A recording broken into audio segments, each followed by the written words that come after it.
Baik, Assalamualaikum warahmatullahi wabarakatuh. Sebelumnya kami dari kelas Basis Data Lanjut A ingin mempresentasikan tugas untuk UTS, yaitu merancang basis data untuk Syakat. Namun sebelumnya izin perkenalkan diri. Perkenalkan, nama saya Nuzaim Biri. Nama saya Faisal Badefullah. Kenalkan, nama saya Naisha Napriani. Dan nama saya Ramdhani Ahmad. Nah, langsung saja ke PowerPoint yang sudah kami siapkan. Baik, untuk latar belakang pada proyek kali ini adalah dalam era digital, Sistem Informasi Akademik atau SIAKAT berperan penting dalam pengelolaan data mahasiswa, dosen, mata kuliah, dan nilai secara terintegrasi. Sebelumnya, pengelolaan data ini masih dilakukan secara manual, menyebabkan duplikasi data dan proses administrasi yang lambat. Dengan rancangan basis data yang baik, SIAKAT dapat berjalan lebih efisien, terstruktur, dan meminimalkan kesalahan input. Dan proyek ini merancang dan mengimplementasikan database SIAKAT menggunakan Power Designer, meliputi CDM, PDM, serta query SQL seperti insert, update, dan pencarian data.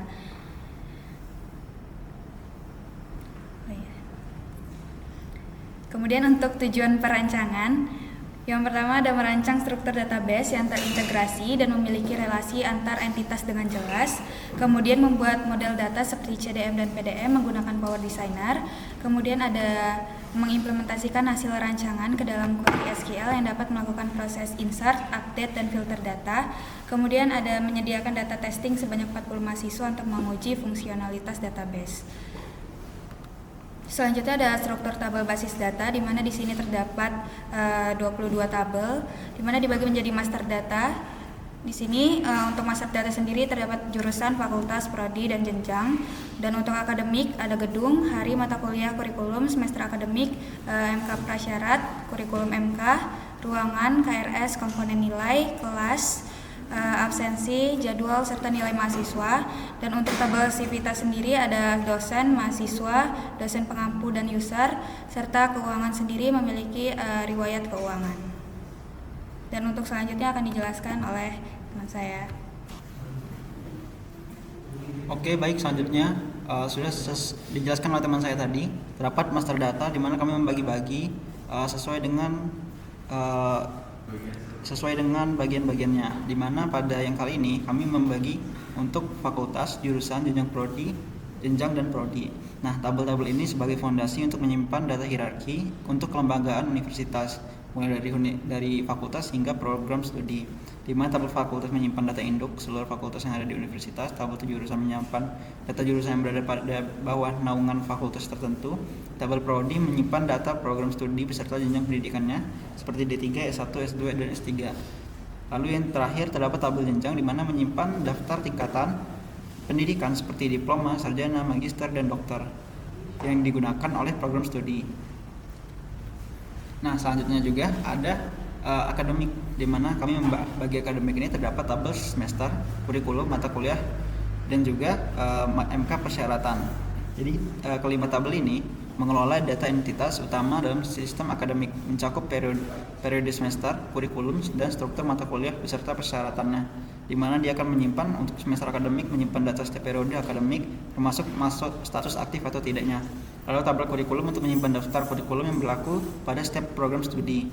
Lalu pada tabel mata kuliah menyimpan data seluruh mata kuliah yang tersedia, mencakup kode mata kuliah, nama, jumlah, SKS, serta status aktif atau non-aktifnya.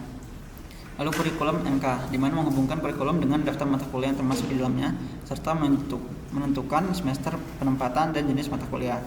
Lalu tabel MK prasyarat, di mana dia mendefinisikan hubungan prasyarat antar mata kuliah. Nah, lalu juga kami membagi yaitu untuk sivitas, di mana sivitas ini terbagi menjadi 3 tabel, yaitu mahasiswa, dosen, dan user. Nah, tabel-tabel ini dalam skema sivitas ini untuk mengelola data seluruh pengguna internal kampus, lalu juga mencakup mahasiswa, dosen, dan pengguna sistem seperti user yang memiliki akses ke platform akademik. Nah, jadi tabel mahasiswa ini untuk menyimpan data induk pada mahasiswa dan demografis mahasiswa. Tabel dosen untuk menyimpan data induk dan profil dosen. Tabel user menyimpan autentikasi jenjang pendidikan seperti D3, S1, dan S2 yang berada di bawah hak sistem tersebut. Nah, daftar akademik 2 yang berjalan dengan ajuan persyaratan aktif perencanaan. Nah, mungkin untuk selanjutnya akan dijelaskan oleh teman saya. Nah, selanjutnya di sini adalah merupakan dari tabel bagian akademik, di mana ada kelas, jadwal, absensi, nilai KRS. Dan juga di sini ada tabel gedung dan ruangan untuk menyimpan data lokasi perkuliahan. Tabel hari digunakan untuk menentukan jadwal, tabel kelas mencatat setiap mata kuliah yang dibuka pada semester tertentu, dan dosen pengampu mencatat dosen pengajarnya. Tabel jadwal menyimpan waktu dan tempat pelaksanaan perkuliahan, terus tabel KRS mencatat pengambilan kelas oleh mahasiswa, sedangkan komponen nilai dan nilai mahasiswa digunakan untuk menyimpan struktur dari penilaian si dosen. Selanjutnya ada tabel pertemuan dan absensi untuk mencatat kehadiran mahasiswa pada setiap pertemuan. Nah, selanjutnya di sini ada bagian untuk keuangan, di mana di sini berfungsi untuk menyimpan seluruh catatan transaksi keuangan mahasiswa selama masa studi. Setiap data mencakup informasi mahasiswa semester terkait jenis pembayaran, jumlah nominal, serta status pembayarannya. Nah, seperti yang sudah dijelaskan tadi bahwa karena kami menggunakan PostgreSQL, kami di sini membagi skema sesuai dengan tabel yang sudah kami jelaskan, di mana ada skema akademik, sivitas, enum, tipe, keuangan, master data, public, dan security. Untuk enum tipe, dia menyimpan tipe data untuk enumnya karena ada beberapa nilai yang sudah pasti dan tidak akan berubah. Dan untuk security, dia akan menyimpan untuk hak akses dari setiap role yang berbeda. Selanjutnya akan dijelaskan oleh teman saya. Baik, jadi selanjutnya kita masuk ke proses perancangan basis data yang dimana di sini terdapat CDM dan juga PDM. Nah, pertama di sini dari CDM dulu, yaitu konseptual data model. Nah, pada CDM ini kita dapat melihat bahwa bagaimana entitas itu saling terhubung. Di mana di sini contohnya ada dosen, mahasiswa, ada user, ada kurikulum, ada kelas, dan lain-lain. Nah, kemudian pada CDM kali ini kami itu tidak membuat konsep inheritance, di mana bisa saja di sini pada user dan dosen mahasiswa itu dibuat konsep inheritance, namun tidak dilakukan karena di sini untuk menghindari redundansi data, sehingga data untuk username, password itu agar fokus pada di entitas user saja, tidak di dosen dan juga mahasiswa, seperti itu. Nah, selanjutnya di sini masuk ke PDM, di mana di sini adalah implementasi teknis dari database Postgre yang akan kami gunakan nanti.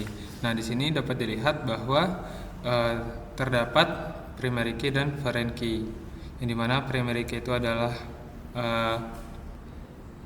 hal yang unik pada tabel tersebut, seperti contohnya adalah pada kurikulum MK, yaitu ada ID MK, kemudian pada dosen itu ada ID dosen, pada mahasiswa itu ada ID mahasiswa. Kemudian di sini juga terdapat foreign key, yaitu adalah hasil dari relasi antara entitas tadi, yang dimana ketika di-convert ke PDM itu hasilnya akan menyesuaikan dengan relasi dari CDM tadi. Misal pada one to many, maka nanti hasilnya foreign key-nya akan turun, akan muncul di sesuai dengan relasi tersebut, seperti itu. Oke, langsung selanjutnya yaitu pengujian dan demonstrasi sistem. Terdapat query untuk membuat skema tabelnya, di mana di sini ada untuk membuat enum types, kemudian ada untuk membuat master datanya, kemudian untuk membuat civitas, akademik, keuangan, serta security-nya. Kemudian di sini merupakan query untuk membuat enum types, di mana enum types di sini terdapat ada status semester, status akademik, status mahasiswa, status dosen, user role, kemudian ada jenis MK, kemudian status kelas, kemudian ada peran dosen, kemudian untuk status persetujuan, kemudian ada status kehadiran, dan ada enum types untuk status bayarnya. Nah, kemudian ada untuk membuat tabelnya, di mana di sini terdapat buat tabel untuk master data yang terdiri dari fakultas, jurusan, jenjang, dan prodi. Kemudian untuk akademik sendiri, ini merupakan query untuk membuat tabel akademik, di mana tabel akademik sendiri ada semester, kurikulum, mata kuliah. kemudian ada kurikulum MK, kemudian ada MK prasyarat. Kemudian untuk sivitas sendiri itu ada tabel untuk membuat sivitas mahasiswa, sivitas dosen, sivitas user, dan kemudian ada akademik gedung di sini. Kemudian ada tabel akademik ruangan, kemudian akademik hari, akademik kelas, kemudian untuk membuat sivitas dosen pengampu. Kemudian di sini ada tabel untuk membuat akademik jadwal. Kemudian di sini ada akademik KRS dan akademik komponen nilai, serta akademik nilai mahasiswa, akademik pertemuan, dan akademik absensi. Serta di sini ada query untuk membuat tabel keuangan. Kemudian di sini ada tabel keuangan untuk riwayat keuangannya. Kemudian di sini ada fungsi indexing, di mana indexing sendiri ini diterapkan pada skema database untuk mempercepat operasi pencarian data select secara signifikan.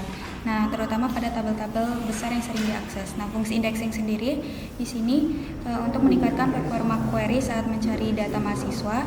Kemudian ada mempercepat eksekusi join antar tabel besar, contohnya ada mahasiswa dan KRS. Kemudian fungsinya untuk mengoptimalkan proses penyaringan data WHERE berdasarkan prodi, kurikulum, dan status aktifnya. Kemudian mengurangi waktu respon sistem saat mengakses tabel berisi data besar. Kemudian ada menjaga agar sistem tetap efisien dan cepat walaupun jumlah mahasiswa terus bertambah.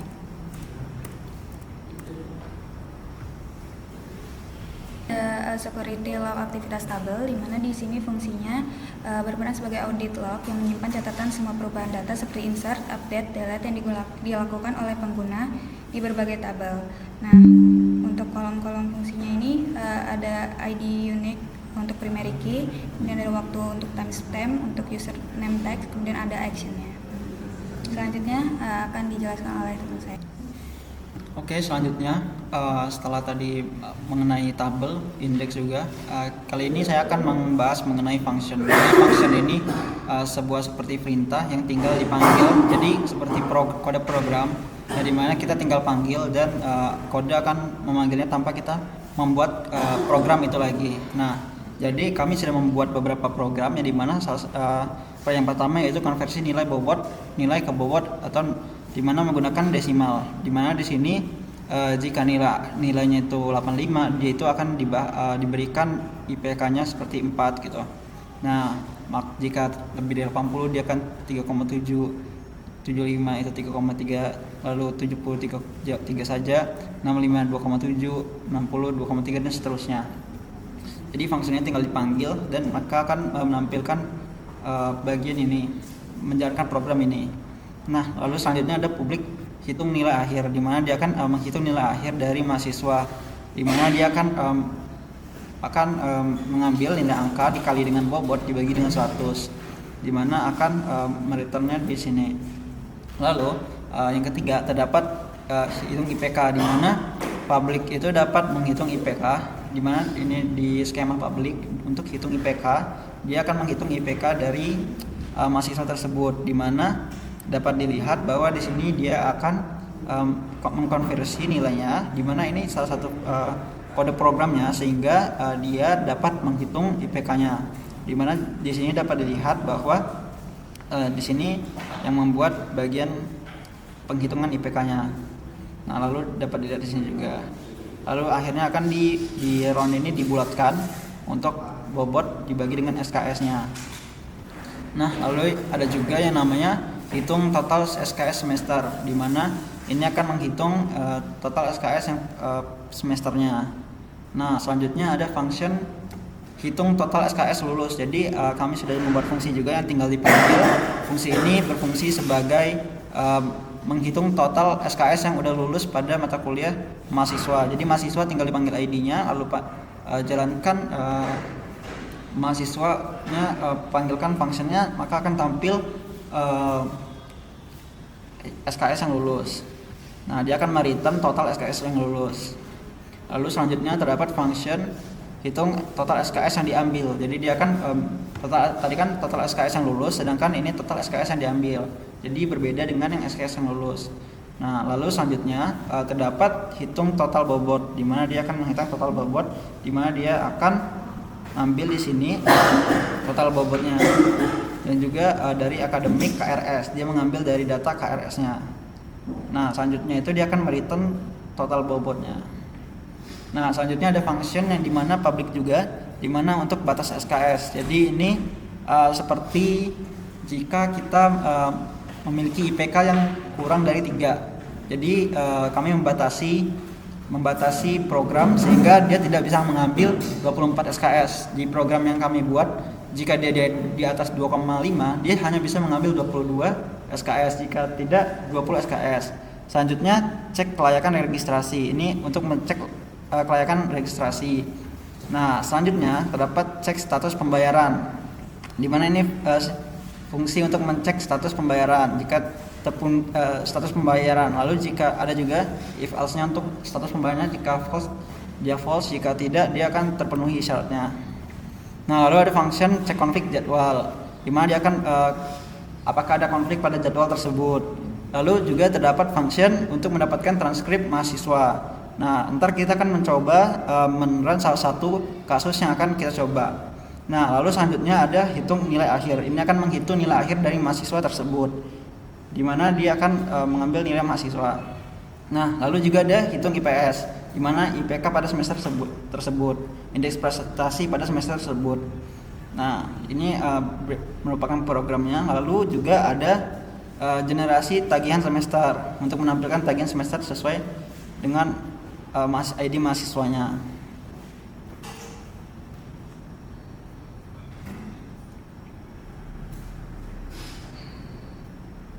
Nah, lalu di sini juga ada security log di sini.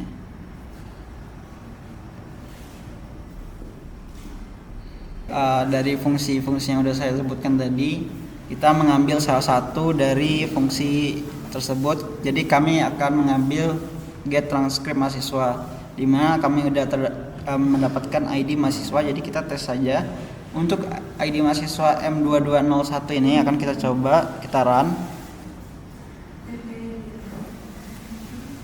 Nah, dapat dilihat di sini akan tampil dengan fungsinya. Jadi langsung kelihatan tahun akademiknya pada tahun 2022, kode MK-nya apa aja yang diambil, nama MK-nya juga, SKS-nya berapa, nilai hurufnya berapa, dan bobot nilainya juga berapa kalau udah. Nah, lalu yang terakhir ini untuk yang satunya.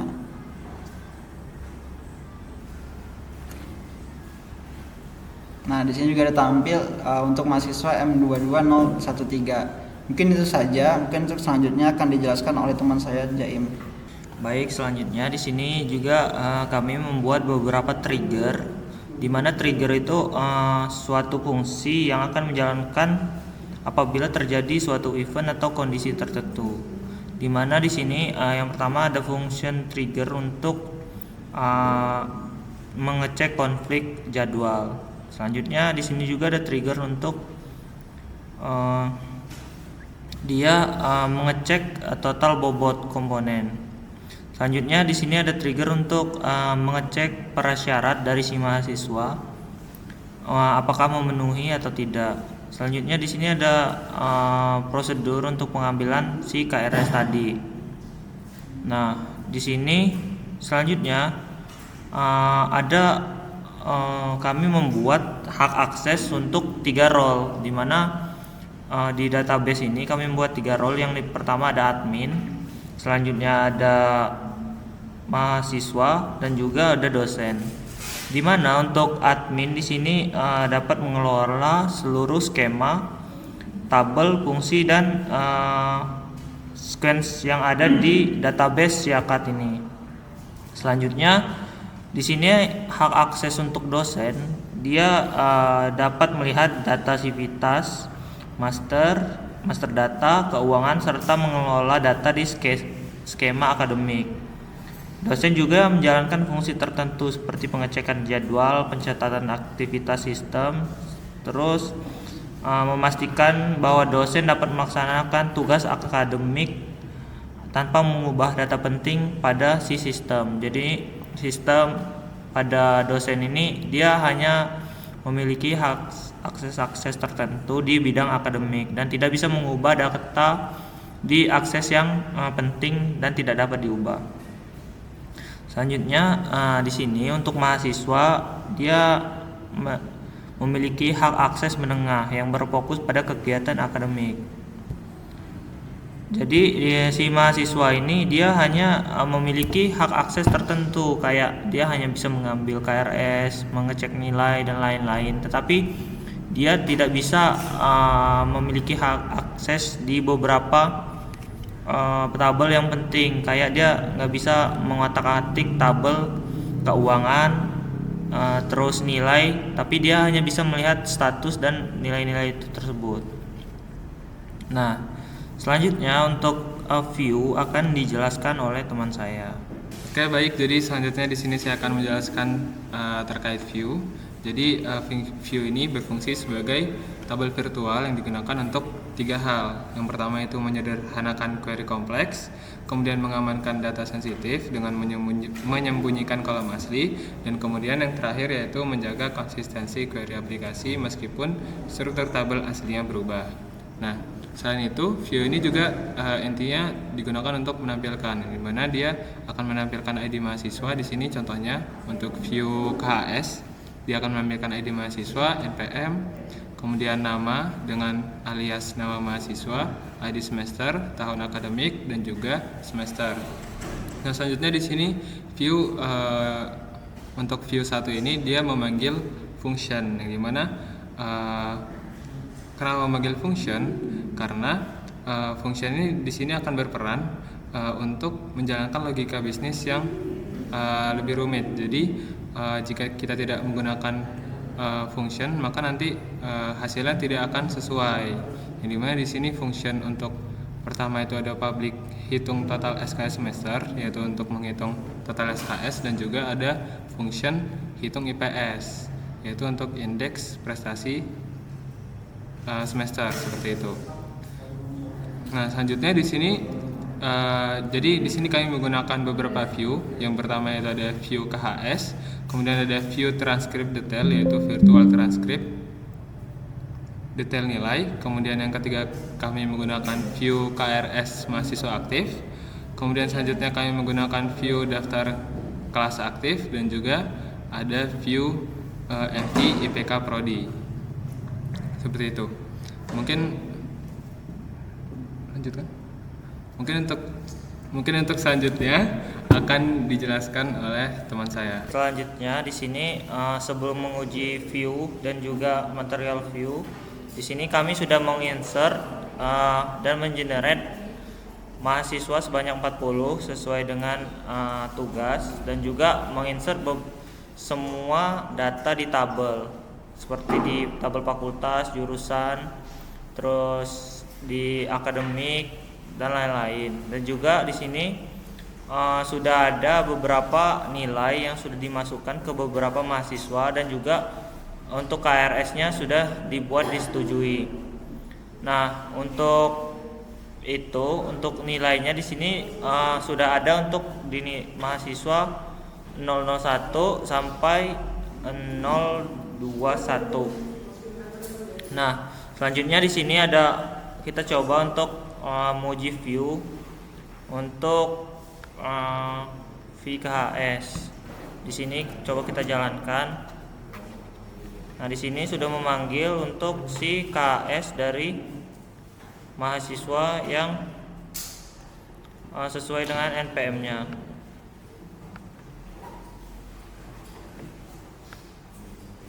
Nah, selanjutnya kita di sini mencoba untuk menampilkan 5 teratas dari si KS. Di sini sudah muncul ID, NPM, nama, ID semester, tahun akademik, semester, SKS, dan IP semester. Selanjutnya kita di sini mencoba untuk view transkrip nilai. Di sini untuk mahasiswa dengan NPM M22013. Nah, di sini sudah ditampilkan transkrip dari mahasiswa tersebut. Selanjutnya di sini kita tampilkan KRS dari mahasiswa 001.